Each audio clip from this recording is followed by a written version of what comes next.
Assalamualaikum warahmatullahi wabarakatuh. Waalaikumsalam warahmatullahi wabarakatuh. Apa kabar semua? Baik. Ya baik, alhamdulillah.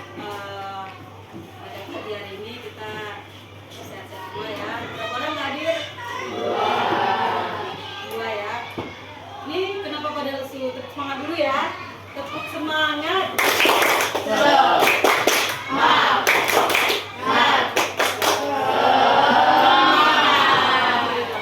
Baik, pada pagi hari ini akan membahas materi mengenai peluang ya. Minggu kemarin Ibu sudah membahas tentang peluang ke kejadian ya, tentang angka atau jadu yang sering muncul. Saat ini Ibu akan membahas kembali di pembelajaran kedua tentang peluang, yaitu mengenai arti peluang ya. Apa sudah tahu pengertian peluang itu apa? Apa pengertian peluang? Ayo pengertian peluang. Amel. Apa peluang? Coba perhatikan bukunya nomor 36 tentang peluang. Peluang secara sederhana dapat diartikan sebagai kemungkinan terjadinya suatu kejadian atau peristiwa ya. Dalam matematika bisa dinyatakan dalam bentuk angka antara 0 dan 1, di mana 0 menunjukkan bahwa suatu kejadian tidak mungkin terjadi ya. Sementara 1 menunjukkan suatu kejadian yang pasti terjadi. Misalnya ya, sore ini akan terjadinya hujan ya. Nah, berarti maksudnya kejadiannya bagaimana itu? Ya, Amel. Misalnya sore ini akan terjadinya hujan. Itu peluang kejadiannya 0 ke 1. Tadi kan kalau 0 itu kan tidak mungkin terjadi. Kalau 1 pasti terjadi. Nah, kalau sore ini bakal hujan, itu menurut kamu bagaimana peluang kejadiannya? 0 ke 1? 1 berarti sore ini pasti hujan. Jadi 0 ke 1 adalah 0. Kita kan nggak bisa menentukan terjadinya hujan pada sore hari nanti kan, atau tidak mungkin terjadi atau mungkin terjadi. Kita kan tidak bisa menentukan peluangnya bahwa sore ini bakal hujan, ya kan? Nah, kalau kita masukkan konteks peluang dalam sebuah hitungan ya, sebagai perbandingan antara jumlah kejadian yang diinginkan dengan jumlah seluruh kemungkinan kejadian dalam suatu percobaan ya. Contoh, Ibu buat rumus peluang ya. Rumus peluang itu adalah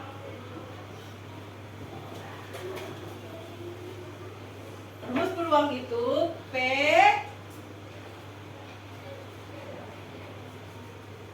sama dengan A sama dengan N buka kurung A per N S ya. Dimana PA itu apa? Ayo.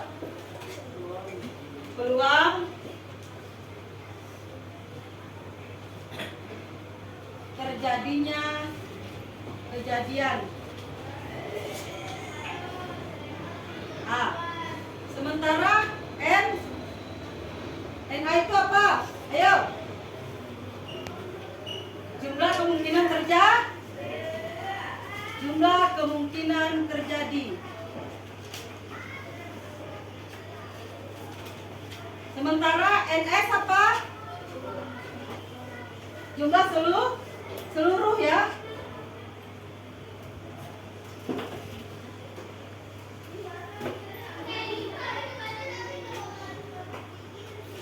Jumlah seluruh kemungkinan terjadi ya. S ya. Misal, ambil contoh ya. Sebuah huruf dipilih secara acak pada kata transmigrasi.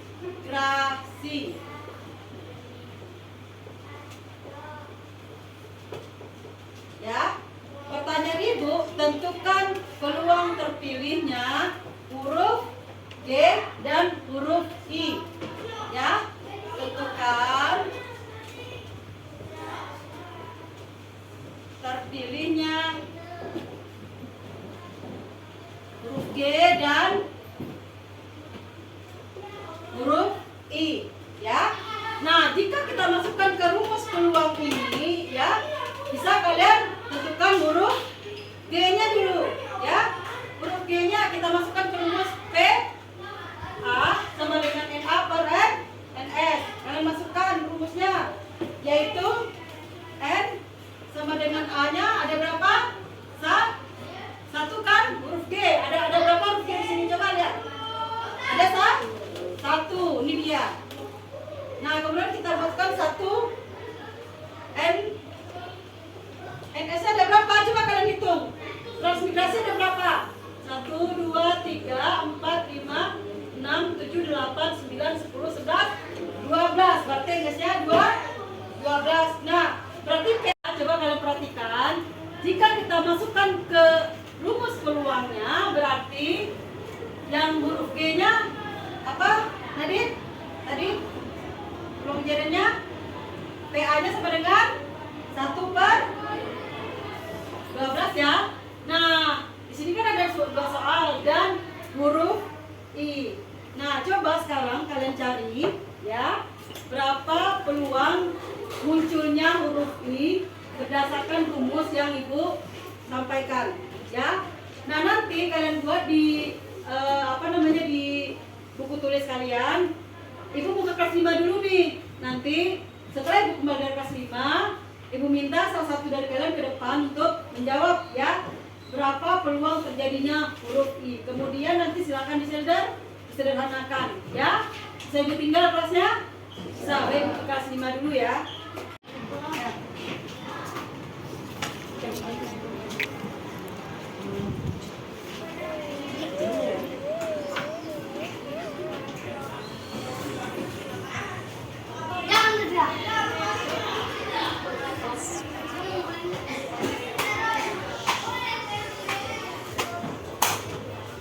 Assalamualaikum warahmatullahi wabarakatuh. Waalaikumsalam warahmatullahi wabarakatuh.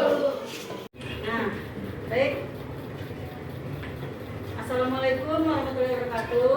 Waalaikumsalam warahmatullahi wabarakatuh. Selamat pagi, apa kabar semuanya? Baik. Sehat? Sehat. Gimana kita tadi malam minyak nggak? Ya.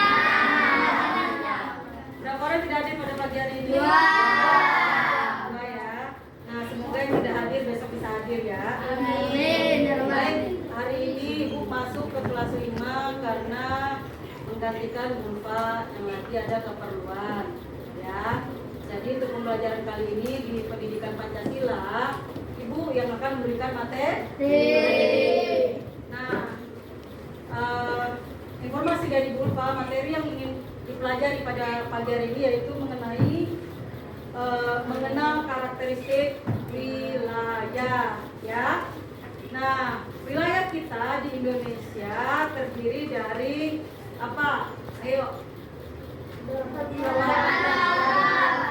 Perairan dan daratan ya. Kemudian wilayah Indonesia itu ada beberapa karakteristik wilayah ya. Apa saja karakteristik wilayahnya? Ada dataran rendah, ada dataran tinggi, ada bukit, kemudian perbukitan, ada gunung, kemudian pegunungan, serta daerah pantai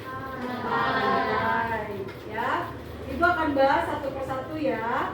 Yang pertama mengenai dataran rendah ya. Apa itu dataran rendah, Fran? Yaitu wilayah daratan yang luas, relatif datar dan memiliki ketinggian kurang dari 200 cm. Ya, dataran rendah itu merupakan dataran yang luas ya, memiliki ketinggian yang relatif sama ya. Nah, di dataran rendah ini tanahnya subur ya, akibat dari pengendapan aliran sungai ya. Kemudian biasanya dimanfaatkan sebagai lahan pertanian, peternakan, perkebunan, industri dan sentra-sentra bisnis ya.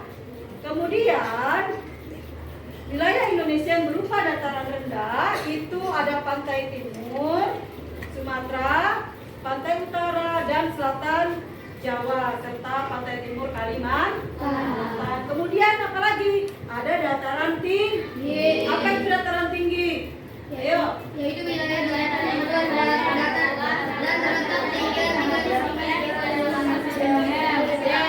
Dataran tinggi itu ya singkatnya adalah dataran luas dengan lereng yang relatif datar ya dan curam pada bagian pinggir yang memisahkan dengan daerah sekitarnya. Itu tinggi ya karena dia dataran tinggi ya. Wilayah dataran tinggi dapat dimanfaatkan sebagai lahan pertanian dan perkebunan. Contoh misalnya perkebunan teh, kopi ya. Kemudian ada bukit dan perbukitan. Apalagi bukit dataran yang berbentuk menyerupai gunung ya. Tapi bukan gunung, tapi hanya menyerupai gunung ya. Wilayah perbukitan dimanfaatkan sebagai lahan pertanian, peternakan dan pariwisata. Kemudian ada lagi gunung dan pegunungan. Gunung itu apa? Ayo. Gunung yaitu wilayah dataran ya, itu daratan yang berbentuk kerucut. Gunung kan? Kerucut kan? Bentuk kerucut kan? Nah, atau kubah yang memiliki lereng yang tajam. Ya. Wilayah lereng gunung dan pegunungan itu subur biasa dimanfaatkan sebagai lahan pertanian juga bisa, ya, dan perkebunan. Selain itu, wilayah gunung juga dimanfaatkan sebagai apa? Tempat rekreasi. Tapi jangan ke gunung meletus rekreasinya. Ya, kalau meletus itu gimana? Ya kan? Tapi kalau nggak meletus masih jangan. Dan terakhir daerah pantai atau pesisir. Apa itu? Berada dekat dengan laut. Daerah ini ya sebagian besar penduduknya memilih bekerja sebagai nelayan. Terus dapat memanfaatkan sebagai tambak garam dan tempat wisata. Baik, karakteristik itu ada dua ya. Pertama karakteristik wilayah perkotaan dan pedesaan. Nah, karakteristik wilayah perkotaan apa aja? Ayo. Ya, perkotaan itu yang pasti yang pertama itu didominasi oleh bangunan atau gedung-gedung yang tinggi. Terus diaspal tanahnya, terus lapisannya beton. Kemudian kegiatan ekonominya berkembang di bidang industri dan jasa. Terus wilayah perkotaannya padat penduduk ya, dengan pola pembangunan yang ke arah vertikal ke atas ya. Nah, kemudian cara kehidupannya bersifat heterogen ya, karena berasal dari daerah berbeda dan latar belakang yang berbeda. Masyarakat perkotaan cenderung tertutup dan individualis. Dia nggak mau tuh ngurus tetangga, itu perkotaan ya. Beda dengan karakteristik wilayah pedesaan ya. Nah, di pedesaan itu banyak lahan terbuka hijau, masih banyak persawahan, masih banyak perkampungan ya. Itu di desa. Terus udaranya masih bagus, masih segar karena dipenuhi dengan pertamanan. Terus bagus juga untuk perikanan sama peternakan di situ. Tidak mengganggu tetangga.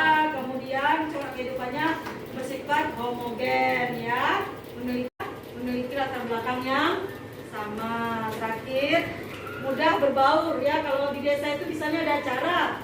Kalau ada acara itu pasti mereka bersama-sama kan untuk melaksanakan acara tersebut. Misalnya masak bersama, saling berbaur. Kalau di kota tidak begitu ya. Nah, terus ada lagi objek khas daerah ya.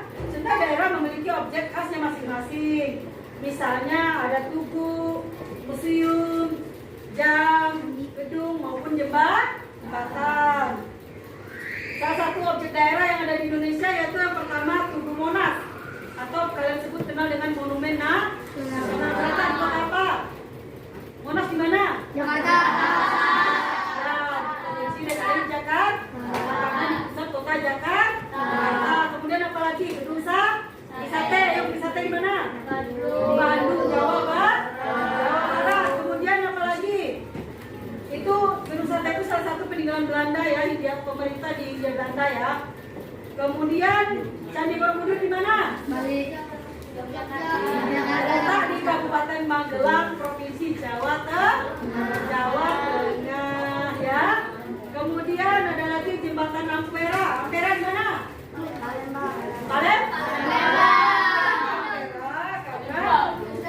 Jembatan ini berasal dari slogan Bangsa Indonesia tahun 90 yaitu amanat penderitaan rakyat, tapi disingkat dengan Ampera. Terakhir ada Jam Gadang terletak di Bukit Tinggi Sumatera Barat. Baik, dari berdasarkan karakter wilayah ini, Ibu ada tugas buat kalian. Coba kalian buat salah satu karakter wilayah yang ada di daerah kalian masing-masing. Nanti serta sini dikumpulkan, Ibu mau ke kelas 6 dulu ya. Ya, nanti Ibu bakal balik lagi ke sini nih, ya. Nah, baik, silakan kalian buat dulu tugasnya. Nanti dikumpulkan Ibu ke kelas 6 dulu ya. Ya, baik, saya tinggal dulu ya.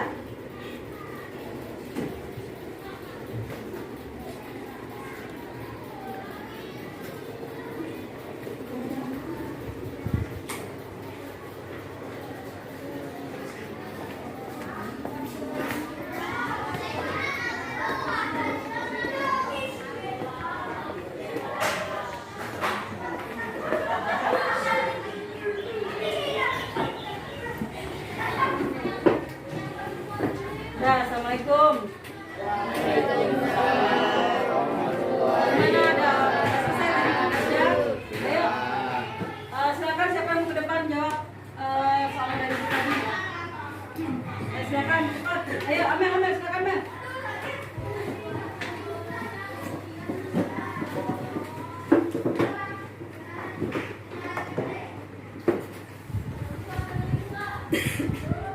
Sini Mel.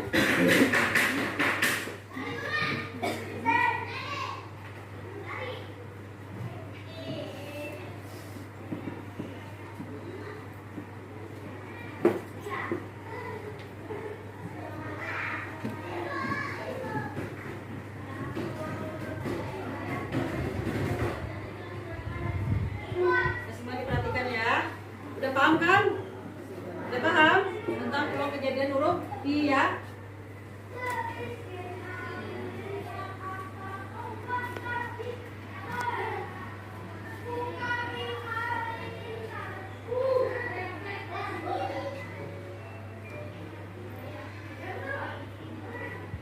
Nah, baik, benar ya. Jadi peluang kejadian huruf I itu ada berapa? 2/12 ya. Ada I pada I dan ada I pada Si. Pada kata transmigrasi. Baik, udah paham semua? Udah? Nah, kesimpulan dari pembelajaran hari ini adalah peluang kejadian itu ada yang mungkin terjadi dan ada yang tidak mungkin terjadi. Udah paham semua ya? Baik, Ibu tutup pembelajaran hari ini dengan Assalamualaikum warahmatullahi wabarakatuh. Waalaikumsalam.